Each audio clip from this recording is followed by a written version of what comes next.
The air was thick with humidity, the kind that clung to your skin and soaked through your clothes within minutes. Navy SEAL Lieutenant Jake Shadow Morgan moved silently through the jungle, each footfall measured, every breath controlled. His senses were on high alert, the dense foliage around him concealing 1,000 threats. This was hostile territory, and he was alone. Separated from his team during the extraction, Jake had been forced to go dark, his radio compromised by the thick canopy that loomed overhead. He was deep in enemy territory, the mission gone sideways in a way that would make anyone's heart race. But Jake's pulse was steady. He had been through worse, and he knew panic was a death sentence in the jungle. He pressed on, his M4 carbine held close to his chest, scanning the shadows for any sign of movement. The forest was alive with sounds, the distant call of a howler monkey, the rustle of leaves in the wind. But Jake filtered it all out, focusing only on what mattered, the soft crunch of boots on the damp ground, the faint click of a safety being switched off.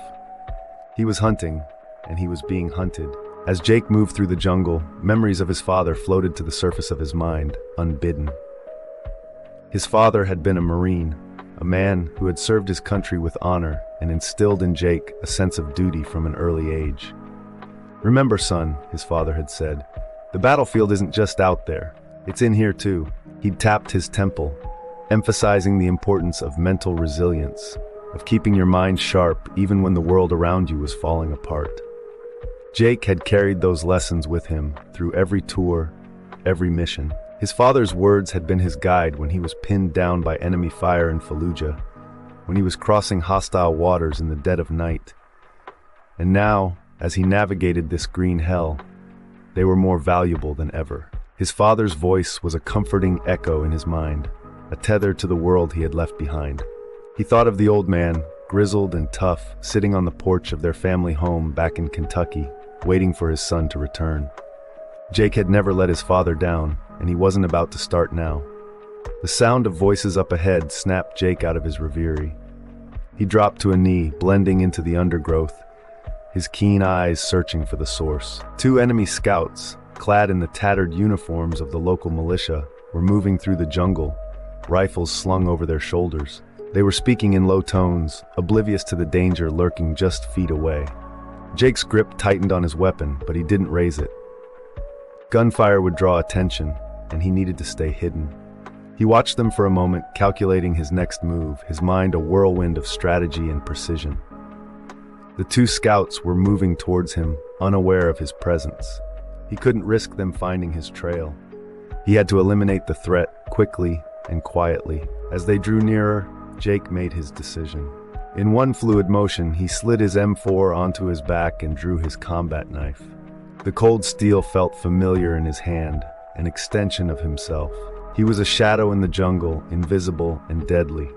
The first scout barely had time to register Jake's presence before he was on him.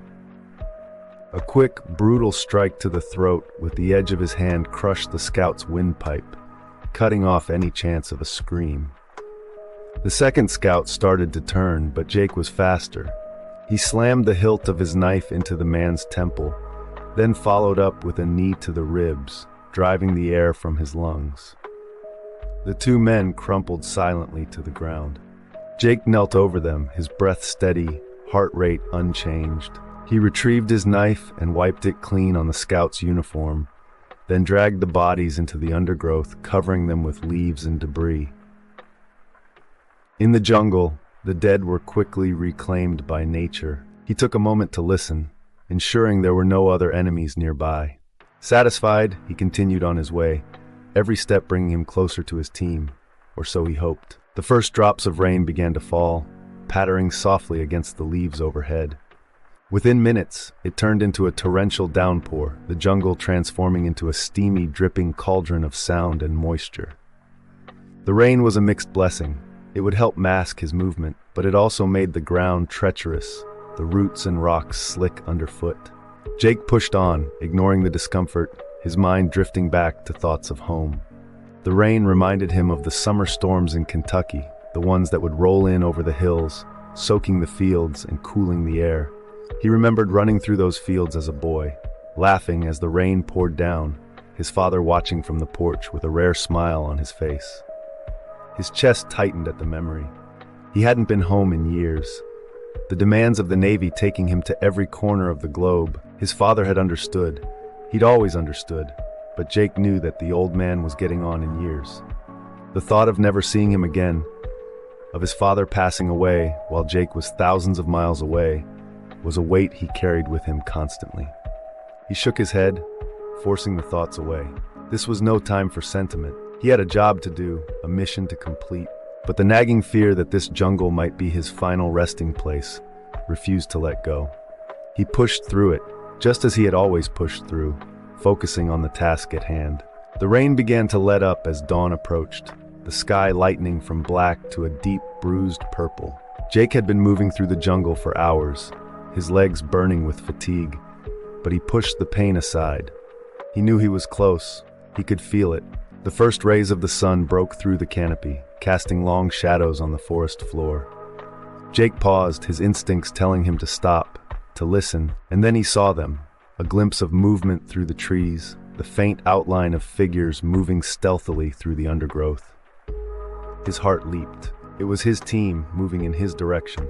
Relief flooded through him, a wave of emotion so powerful that it nearly brought him to his knees.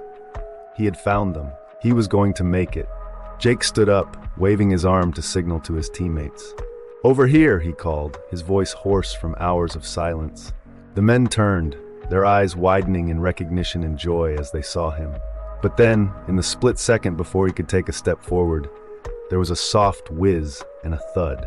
Jake's body jerked violently, a sharp, burning pain exploding in his side. He staggered, his breath coming in ragged gasps, his vision blurring. Jake collapsed to his knees, clutching at his side, his fingers slick with blood. The shot had come from somewhere in the distance, a lucky shot from an enemy sniper. He gritted his teeth, trying to stay conscious, to fight the darkness that was creeping in at the edges of his vision. His team was rushing towards him now, their shouts muffled, distant.